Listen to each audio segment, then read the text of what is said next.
Well, thank you for the introduction. I was fortunate enough to train under Dr. Hart at OHSU in Portland, and that puts him on the hook a little bit for anything that I share up here that you think is a misstep, and I want to thank everybody for inviting me up here.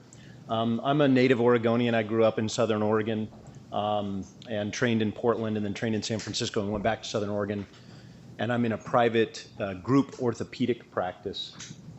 I have several disclosures that I'll go over in a minute relevant to this talk, but the title of this talk is Implant Surface Material and Topography Influences Biochemical Response and Clinical Outcomes. And as I went through this talk, I'm trying to find a better title. I had a lot of titles occur to me. This is a fairly brief talk, and it's a fairly accurate snapshot of my clinical practice because it has a little bit of science and a little bit of clinical outcomes and a couple of cartoons, and it doesn't have any better driving theme than this. But please feel free to interrupt me with questions as I proceed, or you can wait until the end if you like. Some of the slides that I will be discussing come from work done under Titan, which is an interbody implant manufacturer. And I do have a consultancy with Titan, so that's a relevant disclosure. I'm also the medical director of the Providence Medford Spine Institute, and I think that's relevant as well. So mostly, talk about implant surface technology is a discussion about bone biology, and just so I have a sense of who I'm dealing with, by a show of hands, I'd like to know who here is in the orthopedic tradition. I know Dr. Hart is orthopedics or orthopedic surgeon. Good, so a few. And in the neurosciences or neurosurgical tradition, a few. Then there's a lot of other here too. Anybody here a bone biology expert? Okay. So if you look at bone biology slides, they look like this, and you very quickly can become overwhelmed by everything that's happening at a cell level and at a subcell level and a cell signaling level. And as much as I try to function at this level when I'm trying to understand how my implants are interfacing with my bone biologically, this is a level that I very rarely can achieve, and most days it feels a little bit more like this sort of level that I'm operating at, where you're just kind of looking at the skeleton and still wanting to do an x-ray because it's what you do. Just like with the flexion extension film, it's kind of what you do. But I want you guys to think about it like this for the purposes of this talk, and I really think this helps structure how you can think about the interface between your implants and your bone. So the macro level, which would be about 10 to the minus 3, is sort of where we live. This is what you can see with the naked eye, and certainly with a magnified eye through a microscope or through loop magnification. This is also a surface that you can feel. So if you're holding an implant, for example, that has a rough surface, this is maybe on a macro level. And then you get down to the micro level. This is 10 to the minus 6. And now you're talking about the size that the cells live at.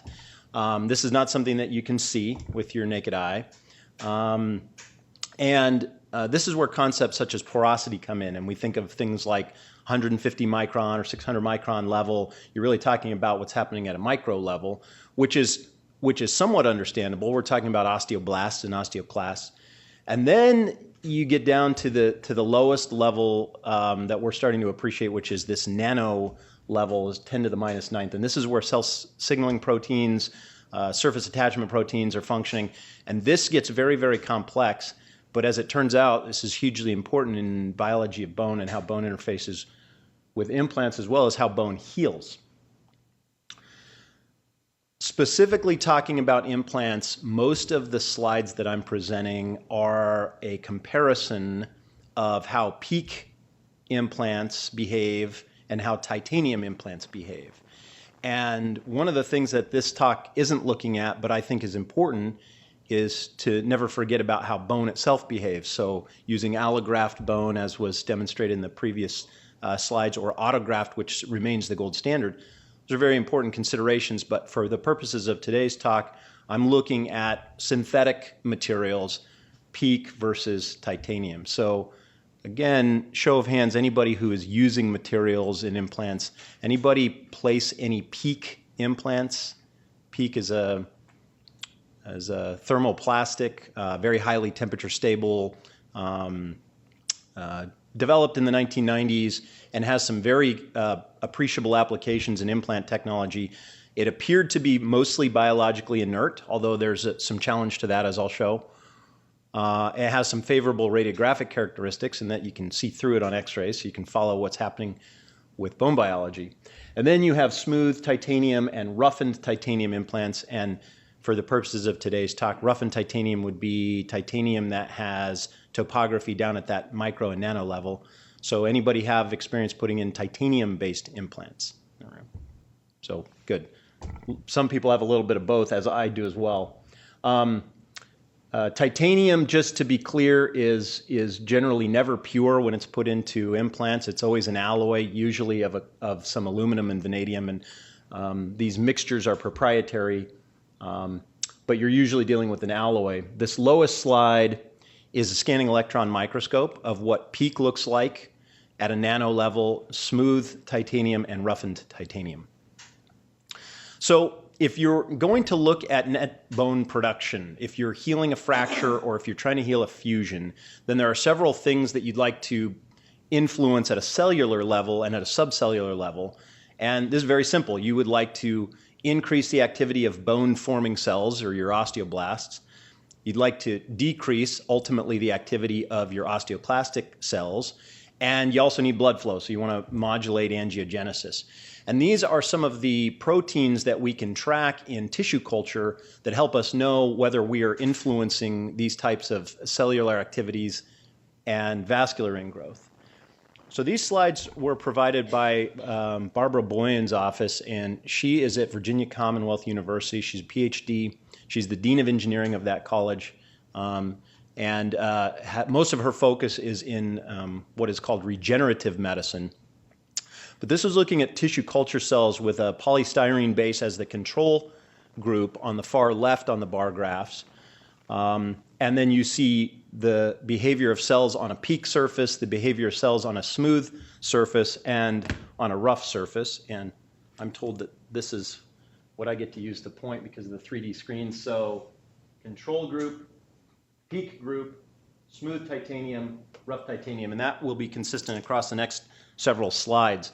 So what I hope you can appreciate from these three slides is that you seem to get higher BMP activity with smooth and roughened titanium, with roughened titanium a little bit better than smooth titanium, and possibly a trend towards decreasing BMP levels in the peak group compared to the control group. Now, if you look at regulation of osteoclastic behavior, these are elements with the TGF beta family and then osteoprotegerins, which is actually inhibitory towards osteoclastic behavior. So here what you would like to see if you're trying to form bone or trying to inhibit osteoclastic behavior is you'd like to see higher levels of TGF betas and osteoprotegerins to downregulate your osteoclasts. And again, looking at these slides, you see some advantages in this behavior of smooth titanium and then maybe greater advantages with the roughened titanium compared to the peak group. And finally, the issue of angiogenesis, and you see very similar slides where there is an increase in angiogenic signaling with smooth and roughened titanium compared to control group and compared to the peak group. So the inference you might draw from these slides is that at a cellular level and at a signaling level, you see more incentive for bone cells to form and a disincentive towards osteoclastic behavior and more blood vessel growth with titanium versus peak. There are a couple of other behaviors that are demonstrated at a cellular and at a nano level when you start looking at how peak and titanium behave. And this was actually the IMAST White Cloud Award-winning paper presented in Valencia 2 years ago in Spain for this comparison of how peak behaves compared to titanium in terms of some other cellular characteristics. And so looking at these slides, I'll use my pointer again, the pink or salmon-colored bar graphs are peak, and then you have blue, which is smooth titanium, and a greenish color, at least that's green to my eyes, which is the roughened titanium. So this is looking at inflammatory markers, primarily interleukins, mostly pro-inflammatory interleukins, and you can see a trend towards greater amounts of inflammation when measured by interleukins in the peak group, with reduction in inflammation markers in smooth and roughened titanium. And then you see in necrosis, which is unprogrammed cell death, you see higher rates of cell death with the peak group compared to the two titanium groups. There are multiple markers of DNA damage that are measurable in tissue culture, and the peak group, by and large, seems to increase some of the markers of DNA damage, whereas the titanium group seems to confer a potential protective effect. And then apoptosis, which is programmed cell death, is influenced by the presence of peak in a negative way and by titanium, both smooth and roughened, in a positive way. So you look at all of these things, and then you go back to becoming a clinician, and you move away from being a basic scientist, maybe, and you appreciate that the inflammatory interleukins go up with peak, and they go down with titanium, and that the cell signaling seems to be more favorable with peak. And you conclude that maybe peak, where it interfaces with bone, isn't that great for bone formation, and actually may stimulate a pro-inflammatory fibrous tissue environment, and that titanium, both smooth and roughened, may confer a benefit. So then you have to ask whether or not that translates to actual improvement in some patient-related outcomes, pain scores, fusion rates, cost, and complication data. And fortunately, we have a little bit of this. So first, this was a post-operative cost analysis done by Titan, partnering with Optum to cull some healthcare data and pull patients using titanium manufactured by Titan and compared to competitors, and a series of metrics that they were looking at. And this is small print, so I'm going to move to the bigger print.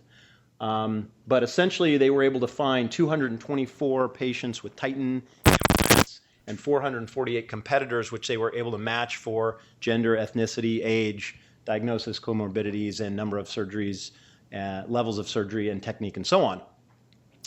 And then looking at outcomes, there were non-significant trends towards some worse outcomes with the peak group, the competitor group that was peak.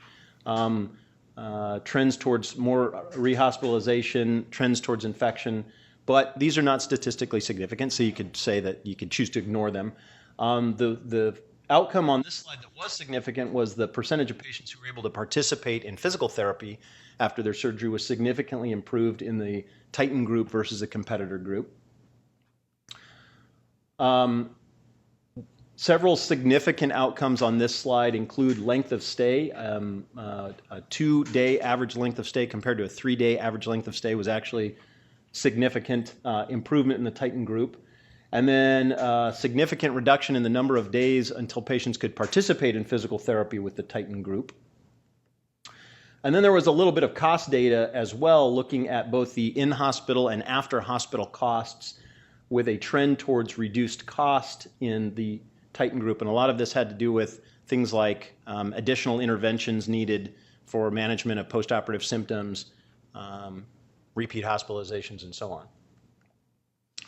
And so then I'd like to talk a little bit about my personal experience with this. I have a case series of patients treated with Titan TLIF grafts, and had 174 patients that we started with. And we narrowed this down to patients who had one level, and then further narrowed it down to patients for whom I had a complete data set with some outcomes metrics, some very simple stuff.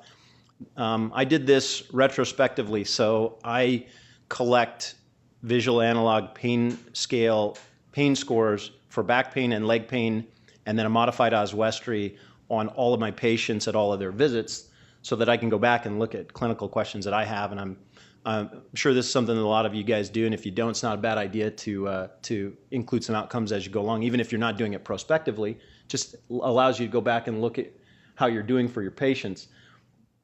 But these were my outcomes in this group, and looking at patients' baseline back pain and leg pain scores on a 0 to 10 scale compared to their 1 month, 3 month, and 6 month outcomes.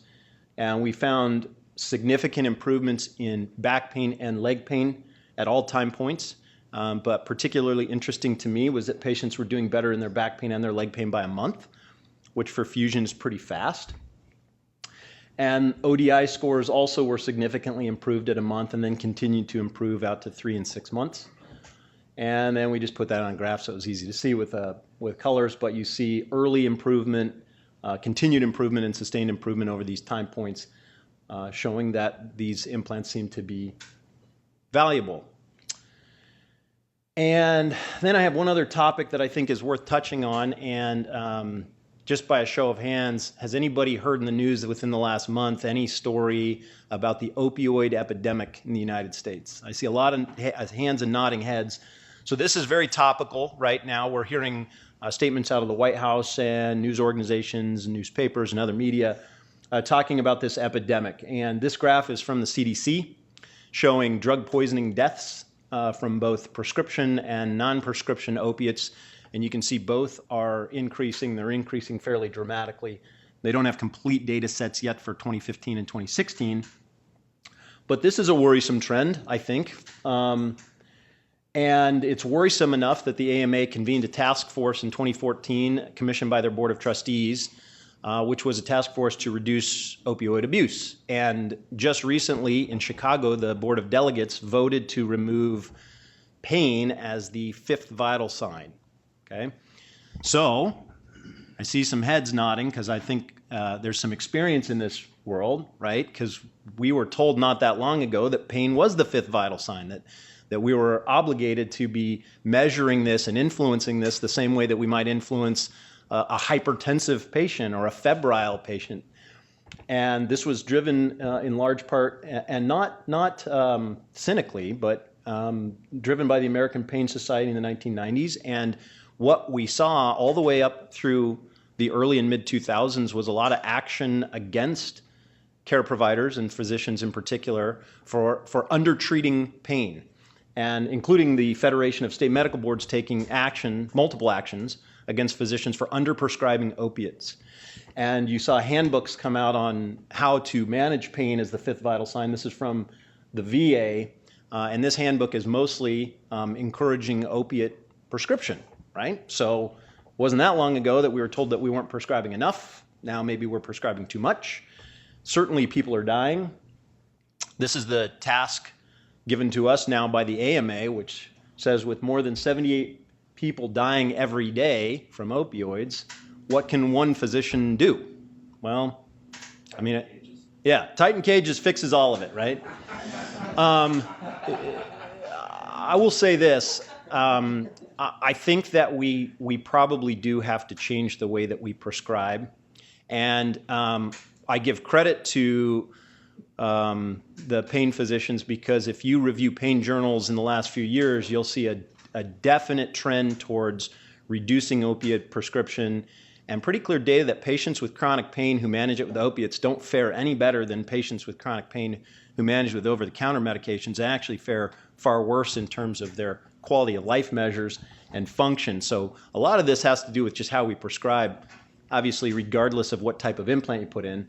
I wanted to see if I had anything that would contribute to this discussion from my Titan group. So I just looked at a couple of things. I did not do any statistical analysis on this. So if you're a statistician and you're a purist, then you probably just want to ignore these next couple of slides. But I was curious to see how many patients were pain-free at 3 months and how many patients had an ODI of less than 10 at 3 months. And I found some positive trends that seem to be doing a little bit better in the Titan group, which is in orange, than in the Peak group.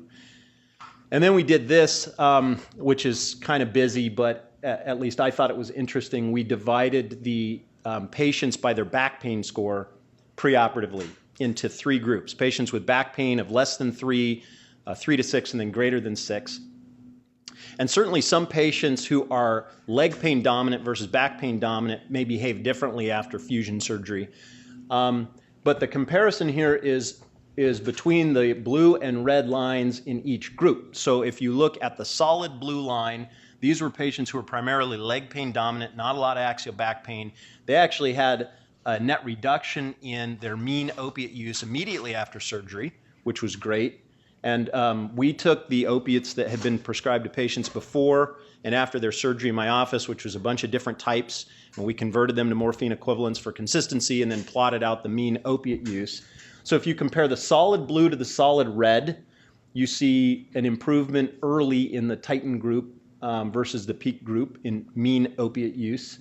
And then if you compare the dashed lines to each other and the dotted lines to each other, and the time points are at 1 and 3 months, you generally see what appears to be a reduction in mean opiate consumption by patients who had titanium implants versus peak implants. So I think that's interesting too.